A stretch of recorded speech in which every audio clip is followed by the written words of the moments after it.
छठा अध्याय आत्म संयम योग।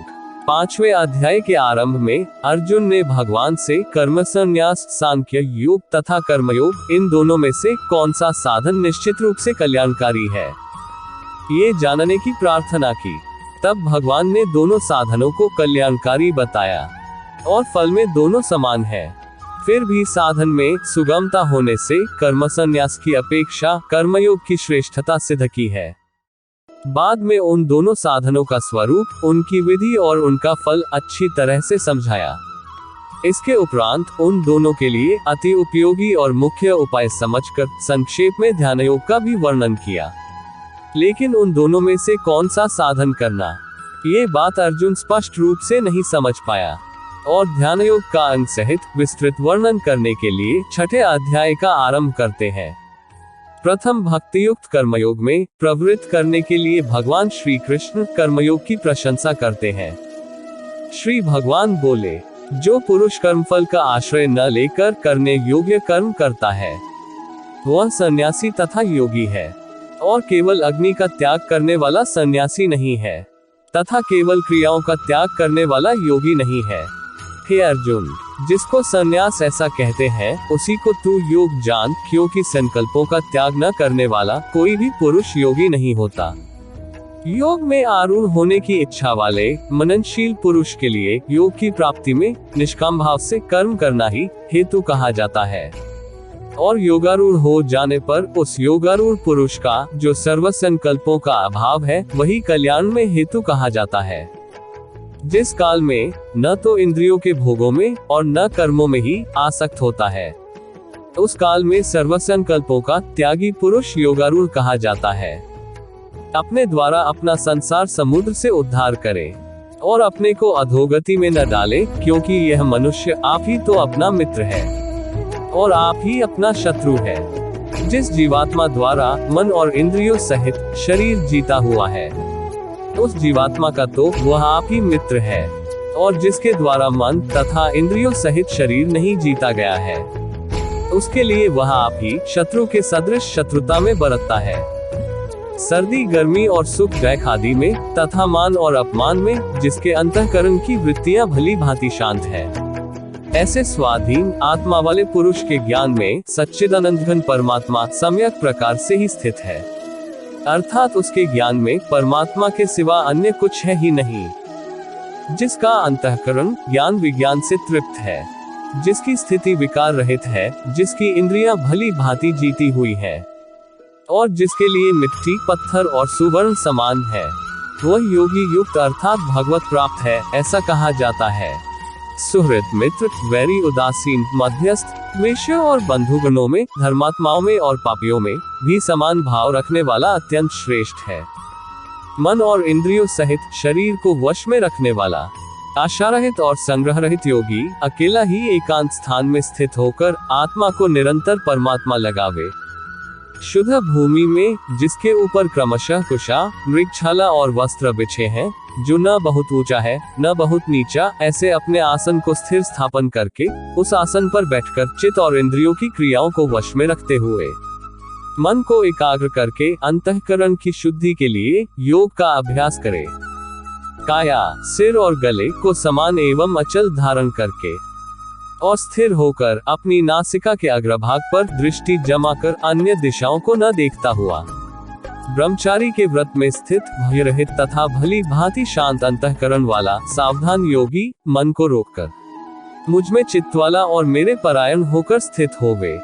वश में किए हुए मन वाला योगी इस प्रकार आत्मा को निरंतर मुझ परमेश्वर के स्वरूप में लगाता हुआ मुझ में रहने वाली परमानंद की पराकाष्ठा रूप शांति को प्राप्त होता है।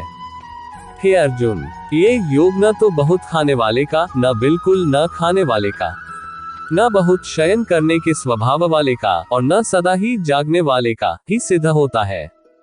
दुखों का नाश करने वाला योग तो यथा योग्य आहार विहार करने वाले का, कर्मों में यथा योग्य चेष्टा करने वाले का और यथा योग्य सोने तथा जागने वाले का ही सिद्ध होता है।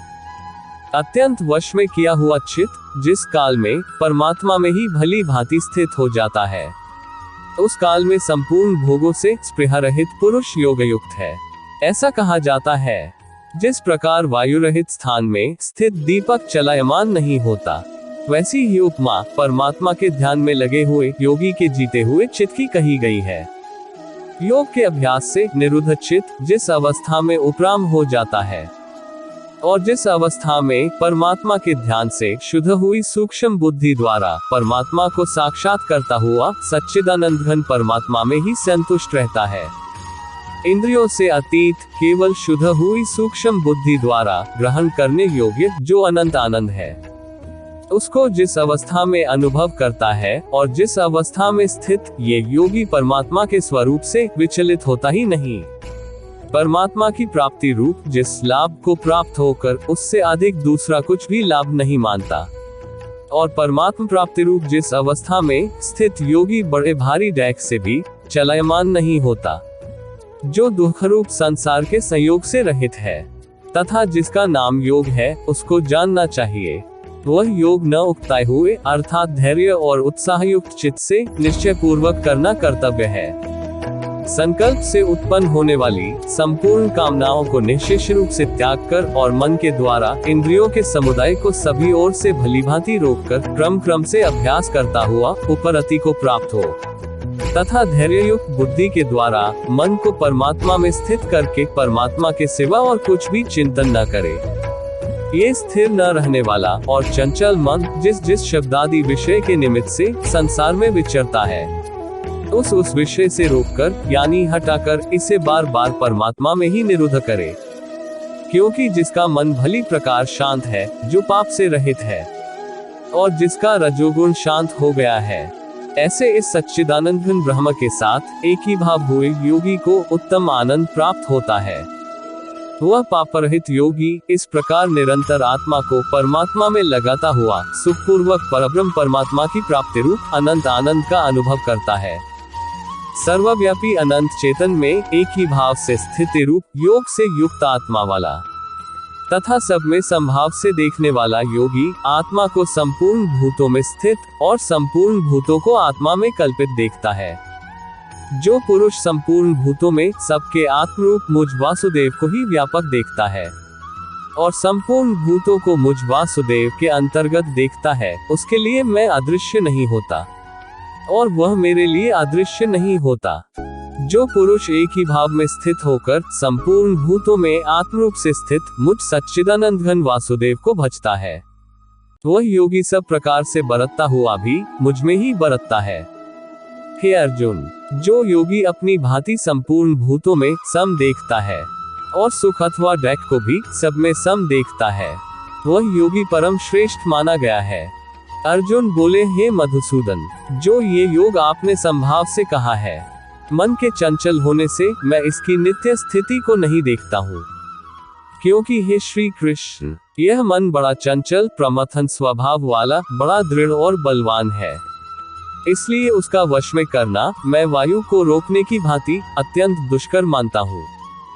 श्री भगवान बोले, हे महाबाहो, निसंदेह मन चंचल और कठिनता से वश में होने वाला है, परंतु हे कुंती पुत्र अर्जुन, यह अभ्यास और वैराग्य से वश में होता है, जिसका मन वश में किया हुआ नहीं है। ऐसे पुरुष द्वारा योग दुष्प्राप्य है और वश में किए हुए मन वाले प्रयत्नशील पुरुष द्वारा साधन से उसका प्राप्त होना सहज है। यह मेरा मत है।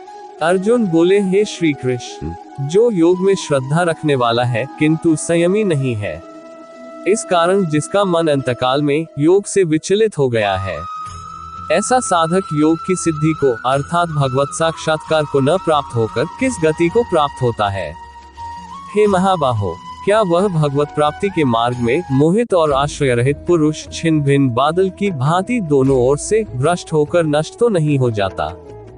हे श्री कृष्ण, मेरे इस संशय को संपूर्ण रूप से छेदन करने के लिए आप ही योग्य हैं, क्योंकि आपके सिवा दूसरा इस संशय का छेदन करने वाला मिलना संभव नहीं है। श्रीमान भगवान बोले, हे पार्थ, उस पुरुष का न तो इस लोक में नाश होता है और न परलोक में ही, क्योंकि हे प्यारे, आत्मोद्धार के लिए अर्थात भगवत प्राप्ति के लिए कर्म करने वाला कोई भी मनुष्य दुर्गति को प्राप्त नहीं होता। योग भ्रष्ट पुरुष पुण्यवानों लोगों को अर्थात स्वर्ग आदि उत्तम लोकों को प्राप्त होकर उनमें बहुत वर्षों तक निवास करके फिर शुद्ध आचरण वाले श्रीमान पुरुषों के घर में जन्म लेता है। अथवा वैराग्यवान पुरुष उन लोकों में न जाकर ज्ञानवान योगियों के ही कुल में जन्म लेता है। परंतु इस प्रकार का जो ये जन्म है सो संसार में निसंदेह अत्यंत दुर्लभ है। वहाँ उस पहले शरीर में संग्रह किए हुए बुद्धि संयोग को अर्थात रामबुद्धि रूप योग के संस्कारों को अनायास ही प्राप्त हो जाता है। और हे कुरुनंदन, उसके प्रभाव से वो फिर परमात्मा की प्राप्ति रूप सिद्धि के लिए पहले से भी बढ़कर प्रयत्न करता है। वह श्रीमानों के घर जन्म लेने वाला योग भ्रष्ट पराधीन हुआ भी उस पहले के अभ्यास से ही निसंदेह भगवान की ओर आकर्षित किया जाता है तथा संबुद्धि रूप योग का जिज्ञासु भी वेद में कहे हुए सकौम कर्मों के फल को उल्लंघन कर जाता है। परंतु प्रयत्न पूर्वक अभ्यास करने वाला योगी तो पिछले अनेक जन्मों के संस्कार बल से इसी जन्म में संसिद्ध होकर संपूर्ण पापों से रहित हो फिर तत्काल ही परम गति को प्राप्त हो जाता है। योगी तपस्वियों से श्रेष्ठ है, शास्त्र ज्ञानियों से भी श्रेष्ठ माना गया है और सकौम कर्म करने वालों से भी योगी श्रेष्ठ है। इससे हे अर्जुन, तू योगी हो। संपूर्ण योगियों में भी जो श्रद्धावान योगी मुझ में लगे हुए अंतरात्मा से मुझको निरंतर भजता है, वह योगी मुझे परम श्रेष्ठ मान्य है। इस प्रकार उपनिषद, ब्रह्मविद्या तथा योग शास्त्र रूप श्रीमद् भगवद गीता के श्री कृष्ण अर्जुन संवाद में आत्मसंयम योग नामक छठा अध्याय संपूर्ण हुआ। छठा